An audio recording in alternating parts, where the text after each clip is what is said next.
Hey, everybody. Welcome to True Crime Paranormal with the Psychic Sisters. I'm Kristi Brower, here with my co host, sister, and partner in crime, Katie Weaver. Hey, Katie. Hello. This is our first episode of the week. Yay! Yes. Nice. Yeah, very nice. So, quick check in. Murder. How Good are way to you? kick off the week. Right? Oh, I'm fine. Now, that didn't sound very fine. I know. You know what? I'm just worn out this week. The collective energy of this week has been really harsh. And yeah, I've kind of had a hard time, rising up out of it today. Yeah. Mhm. So, well, and I'm going to blame my husband. This is all his fault, to be honest, because Oh, he's remodeling our bedroom, which is oh, really needed done. But he did a corner of accent wall that is, it's oak, slats. It's really pretty. At some point when it's completely done, I'll share a picture, but, um, last night he was working on it, but, anyhow, he got to what I was hoping was a stopping point at about 10:30, and I thought he would probably stop then. Well, he didn't, and part of it was tearing out a wall between our garage and our bedroom, so it was, like, open. And it's 9 degrees outside. So we're just, oh, good heavens. you can't just go to bed like that, you know? No, you cannot. Anyway, it took him until after 2 a.m. to finish enough that we could like put our bedroom back enough to go to bed. So I am blaming all of this on him. However, our bedroom's going to be beautiful when it's done. So, it's probably worth the, feeling a little fatigued today, but it's whatever. I did do the meditation this morning, the January Oh, meditation, and it was so, so nice with such for a good spirit group. school. So, That's yeah, if you're awesome. in spirit school, make sure that you've checked that out. Very cool. Yeah. I'm So, glad to hear that. so that's how I am. Gotcha. In other words, really fine. I am also good. I am tired, definitely. I am tired. Mhm. I am feeling that collective energy for sure, but feeling pretty motivated about the shows we're putting out this week. We're talking about some really important subjects, and I've been way down the rabbit Yes. hole watching documentaries and really learning today, and I love that. That's one of my favorite things about doing this show is the research is really interesting, and I learned so much. So, yeah, I've been really enjoying that. Well, and yet again, you and I, we have to be careful because there have been times when we've chosen the same case Yes. or, and so, but we try not to give, too much, if any, info about the cases we're choosing because we do offer them as a cold read. And so I was way in the rabbit hole of my case today researching it. And Kristi wrote me and said, I'm doing an Indigenous case. And I went, so am I. First name? Yeah. Luckily, they weren't the same, but we both chose Indigenous cases this week, which is kind of fun. But Yeah. um, yeah, but as well we should because this is a huge topic that needs a ton of attention. Yes, it is. It's a huge topic, and I wanted to talk about that a little bit before I present today's case. We're going to be doing this year, one of our big focuses is focusing on missing and murdered Indigenous women, particularly in America and Canada, although I feel like we ought to take a look outside of those two countries as well and see what we can find. But this is a huge issue. And let me explain some of the reasons, and Katie, jump in with me on this, why Mhm. this is such a big deal. For one, in the US, if a person goes missing or is murdered on reservation land, that's a sovereign nation. So there are all these laws about who can investigate and who can't. Uh, Mhm. the police forces on reservations have very limited resources, and there aren't very many police. Yeah. They generally then have to turn to the feds, particularly the FBI, if they need help. And what we're hearing is that there's not a lot of help coming from the FBI in these cases. So one of the things that's happening is that lots of these cases are just not being investigated, Yeah. or they're being misidentified. And so Mhm. it was a suicide, it was a drug overdose, it was an accidental death, it was an unknown cause. Those are Yeah. the things that just keep coming up in women and girls that are disappearing and or being murdered in from reservations. Mhm. And it's not just from reservations, because Indigenous people live everywhere Right. in our country and in Canada.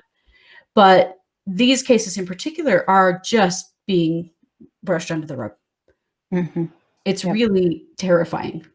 It is. Well, and I know that in Wyoming, Montana, North Dakota, Idaho, there has the oil industry Yeah. is very much to blame. Not the Mhm. oil industry itself, kind of, but Well, and here what has mining. happened is, yeah, in so many of these areas, they are setting up shop, to drill for oil, and they bring in people, men particularly, from all over the place, and Mhm. they're flooding these little towns that are either they're usually on or very near reservations, with all of these people that need services and resources, and to come and drill for oil there. And a lot of crimes are being committed on the reservations here because there's not a lot of recourse, and that's becoming really well known. Right. And because we A have lot of transient anonymity workers.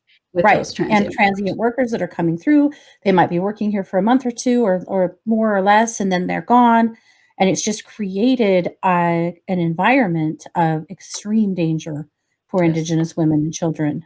Yeah. Yeah.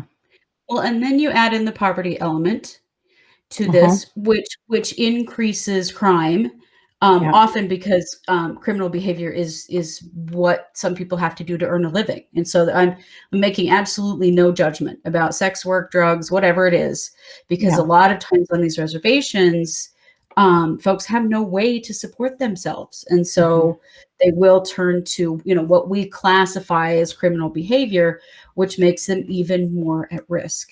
Yeah. Yep. And there is just way less response from law enforcement in these cases Mhm. than there is if this was a white woman or a white girl. It's Absolutely. horrifying. It's Right. horrifying what's happening, and I feel like what we can do is cover these cases. I feel like we Yeah. can educate Yeah. and encourage you to get involved in it's MMIW. You'll see that acronym, Missing and Murdered Indigenous Women. Yep. And that is the acronym that you'll see. There are organizations all over the place in different states, in different cities and counties. Um, Mhm. get involved in your local one and see what you can do to help, Yep. because we have to bring awareness, and we also have to hold our elected officials accountable Yes. for making Yes. sure that these cases get the same attention that white Mhm. women get. It's absolutely ridiculous that Absolutely. they don't. Right, right. Well, and some of the problem areas that are still, being identified, and you really hit on this, was lack of forensics Yeah. and lack of interagency communication. Yes. In other words, okay, so in one state, we might find the body of, or the remains of, a murdered Indigenous woman or girl that maybe hasn't really been entered into any system for other people to identify her, to get her back to where she belongs. I mean, the interagency sharing of information has been extremely poor, and that's something that has to be increased. Yeah, Now, some there of these has been. women sit as Jane Does and don't Yeah, even, that their bodies have been found, but then they're not identified for long periods of time, a really long which time in and this day never. and age is complete and total bullshit. Yes, absolutely. Absolutely. Now, there was some new legislation. There's been a couple of pieces of new legislation passed here in the Right. next year, or the last year or so. Some people have kind of argued they're pretty milk toast and they need a lot more bite to them, but it has authorized more cooperation and assistance from the FBI in these cases. And so we need to see more of that moving forward to really create a better branch of specific services for missing and Indigenous women. And I think that we'll see that happen. There's definitely been a lot more awareness on the part of legislators, and there is a push going in that direction. But we've got to stay on them. Yeah, definitely, we've got to stay on them and make sure that it's actually happening, and this isn't just fancy words. Exactly. Yeah, and that's it. I watched a documentary about how this is being handled in Canada, and they just want to bring these roundtable discussions together, and people are like, "No, bullshit. We want action. We don't need Right. to talk about it anymore. We already know what's happening and we know why it's Yeah. happening." The other thing that we don't know is, are there serial killers functioning within these cases Yeah. It's not necessarily that all of the cases are connected. It's that Right. they're not being investigated. So we don't Mhm. know that. Could we have serial killers involved here? Yeah, we could, because how would Really? we Yeah. know? But it's bigger and broader than that. It is the Mhm. bias within the system that is not helping in these situations at all. And it's Mhm. horrifying when you are watching these documentaries and the families and how affected they are. Well, and how affected they are by things like having a family member identified as a suicide with no Yeah. investigation at all. And the family going, wait a minute, this person's never had a mental health problem.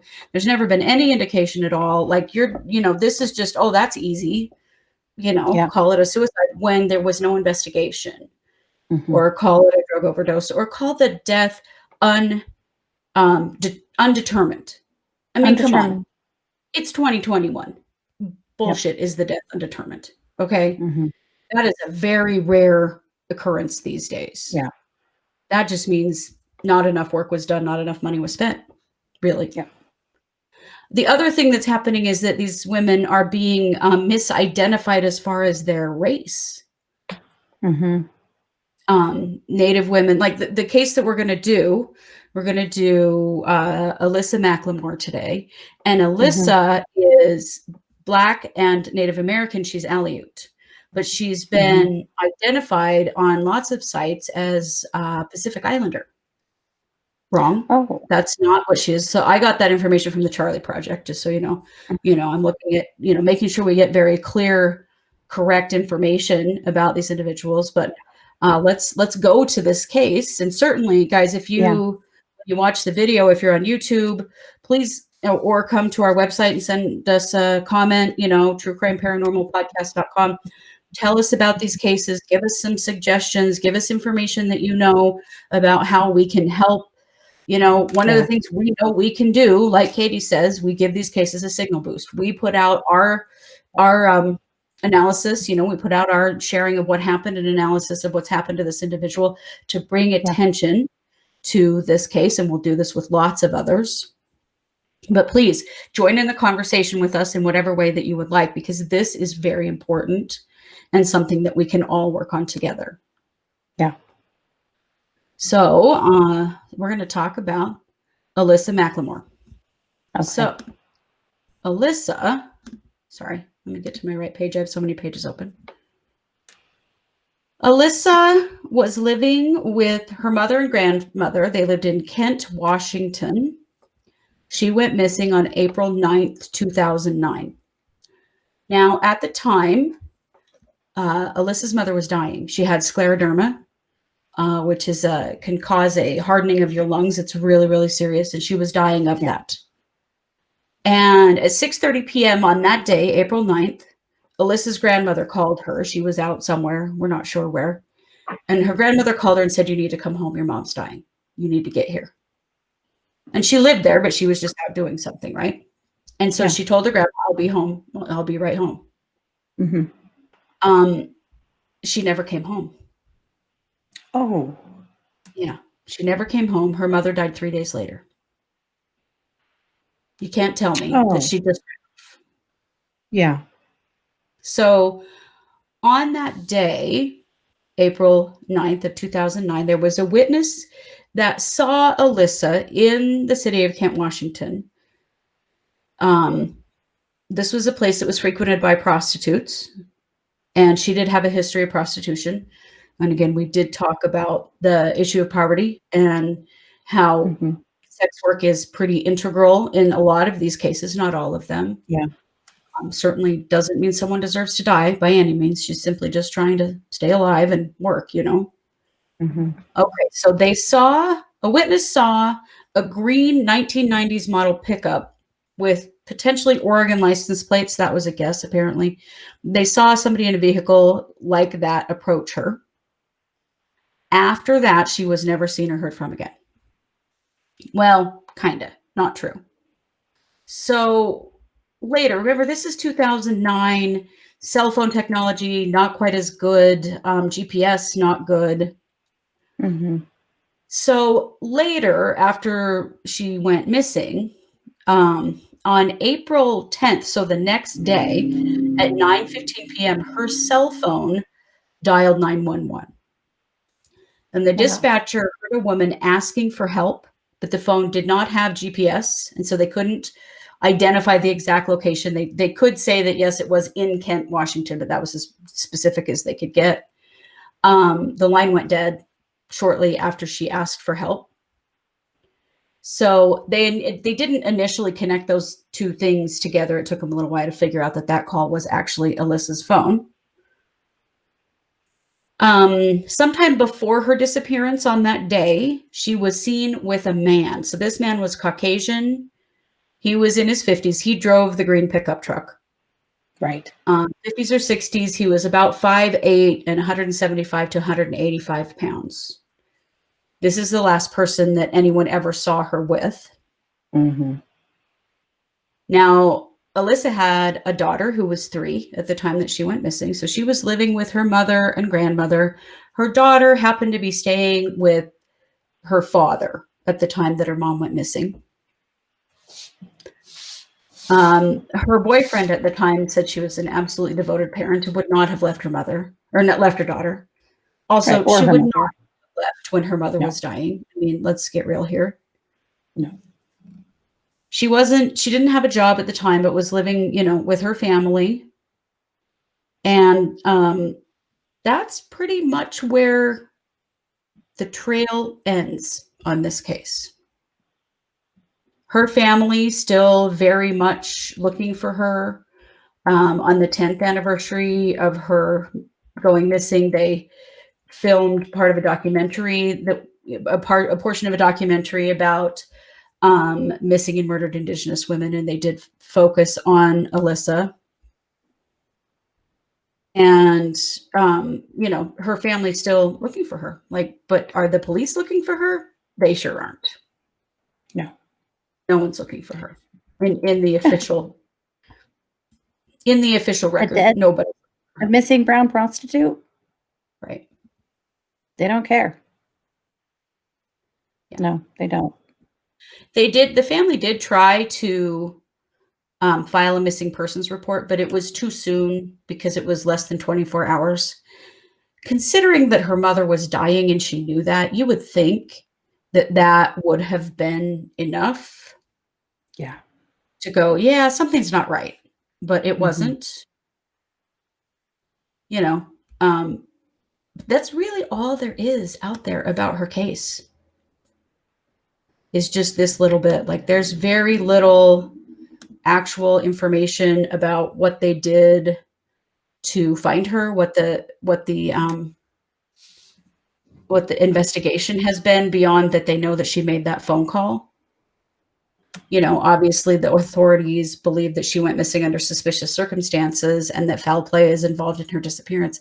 But that's where the story ends, which is horrifying for her family, for her daughter.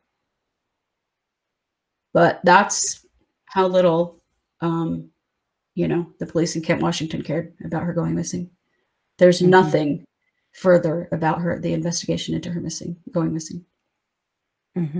So, because this is a cold read show, what do you have to say about Alyssa? Okay. So I do believe that she was actively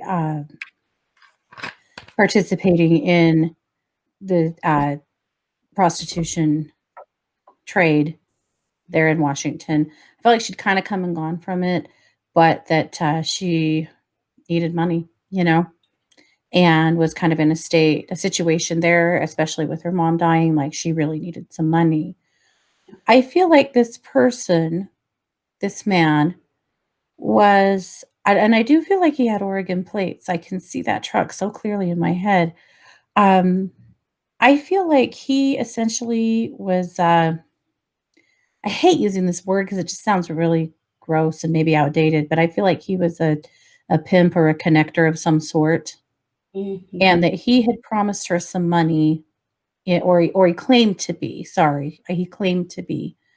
And I feel like he had promised her some money to kind of come and work for him. I feel like he had told her that he arranged, more high-end, like, weekends and Mhm. things like that, where she could make a lot of money, and he was just trying to hire very specific girls that he wanted to come to these events, Mhm. and I feel like he had told her he would take her and show her where these, retreats kind of were happening, and he wanted to take her there and show her and basically give her some money to kind of, retain her to work for him on whatever weekends that he was planning these events that, there would be girls, you know? I feel like when grandma called, she was with him and was in his truck with him and was supposed to be, going to see this place. Mhm. Uh, when grandma called, I feel like, she said to him, "I have to go, you have to take me back. My mother's dying. I can't do this right now. I have to go." And that he just kept on driving. Oh. I feel like he drove her out into the I just see a lot of trees. I don't know very much about where Kent, Washington is, but I see a lot of trees, a very Mhm. wooded area. I feel like this was some sort of a cabin or something that he took her to and restrained her. Um, I also feel like he drugged her at some point because then I felt very, very, knocked out and woozy. It makes Okay. me wonder if he knocked her out and she didn't really wake up until the next day and get, her bearings about herself enough to find her phone and try to call. And then, of course, I think that was as simple as it seemed. I think wherever she was honestly didn't have very good service, and she was very confused and had been, heavily drugged somehow and, tried to get help, but that was about the best she could do. I do Mhm. feel like he murdered her there and that, he buried her in the woods somewhere around where that place is. Um, it's really, really sad because I feel like what he promised her was something that she could have done a few weekends here and there, made a ton of money, been able Mhm. to, take care of her kid and help pay for mom's bills and just, try to sustain. But, I he was a killer, there was no event, there was none of that. That was just a ruse to, get her to come with, and that's what happened. But, yeah, I feel like she actually was with him and on a ride with him when her grandma called, and so she tried to tell him she needed to come back, and he just kept on going and refused to let her out of the car and refused to stop. Um, and then, of course, he went on back to Portland or well, yeah, why do I say Portland? Okay, Portland-ish Mhm. is where this person lives. I had some questions for myself about this. Is this person a serial killer? Mhm. And I feel like he is. Mhm. Yeah, that he goes to, various states and he finds very specific women and he uses a line like this. I also asked myself, where did he have access to this cabin? And I feel like it's some kind of an Airbnb or a VRBO or something like that, that he actually paid to stay in for a few days. And Wow. he stayed in it for a few days, a day or two, and got, the lay of the land and then, you know, put together his ruse. I feel like that's how he does this. And he doesn't ever go back to the same area twice. And so Mhm. there's really no two and two being put together, except for the Mhm. green truck. Maybe that is a clue that needs to be attached to some other deaths. But I do feel Yeah. like this is something that he has definitely done more than once. I think he uses a pretty similar story every time, and he does target women that are in sex trades. That's Okay. what he's doing. Yeah. Is he targeting Indigenous women? Oh, that's a good question. Women of color. Women of color. Yeah. Okay, because honestly, looking at the picture of Alyssa, you wouldn't necessarily, I think, immediately consider her Native, although, Uh-huh. some people I'm a white person, so I'm saying that with, being an idiot, frankly. I'm just saying, so he's Mhm. looking for women of color. Okay. Mhm. Yeah. Do you think that he had this was 12 years ago. Do you think that he's been caught? Let me ask that question. No, no, he's not been caught. Do you Um, think he will what's that? be? Do you think he will be? I think he will be caught.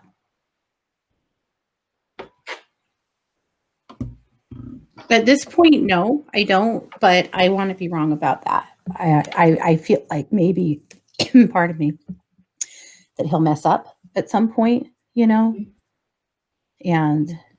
that a body will be found or some DNA will be found. I'm holding a lot of hope. My gut instinct right now is that he won't. He's so nondescript, you know, Mhm. and the way he's doing this, I feel like he comes into town and he rents a place kind of like a fisherman, or a sportsman or something in a sportsman-y place. And now I will tell you, I don't feel like every place that he goes, he ends up killing somebody. I feel like the Mm. conditions have to be perfect. He has a lot of rules set for himself.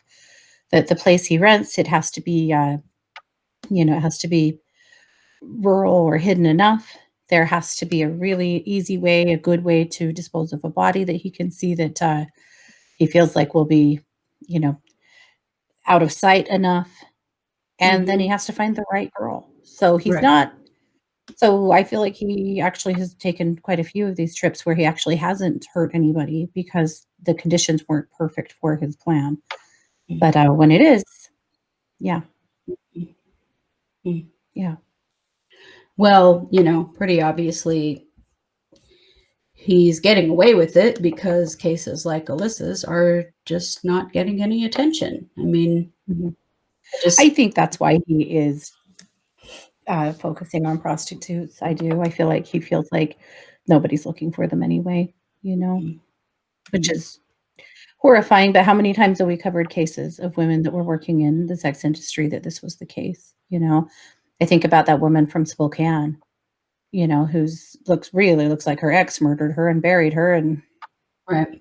Again, murdered their another one child, I found on the and Charlie Project that there's clearly nothing being done on that case.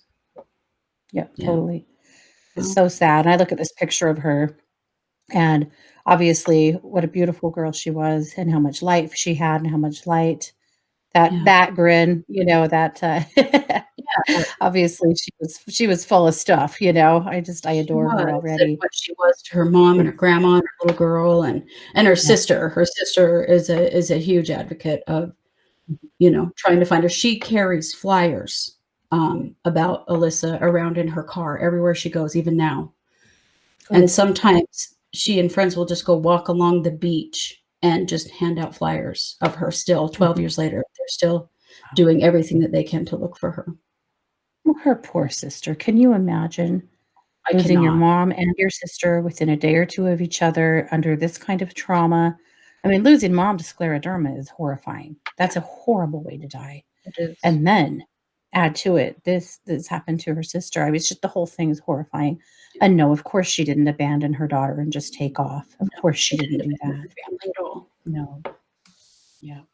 Yeah, well, thank you for that, and we will Yeah. continue covering these missing and murdered Indigenous women cases because they need more attention, and that's what we can do, and that's what you all can do too, is see what's going on in your communities regarding these cases, see what your elected officials are doing, what's your local police department doing, how are they being handled, and how can you encourage reform in our legal system to make this better and Mhm. to show that many people care about these women Yeah. and many people care about Alyssa McLemore and all of the others, and that Mhm. we're not going to shut up until they get the justice that they deserve. Absolutely. And signal boost. Yep. Talk about this stuff. Share it on your social media. Yep. Talk Be about this an case. advocate. Even, sharing, just talking about stuff like this is sometimes the best thing you can do because a lot Mhm. of people don't know. They just don't understand how big of a problem this is. There needs to be more of a conversation. Yep. There does, most definitely. Well, thank you. Thanks for being You here. bet. And you know it. We're True Crime Paranormal with the Psychic Sisters. Thanks, guys.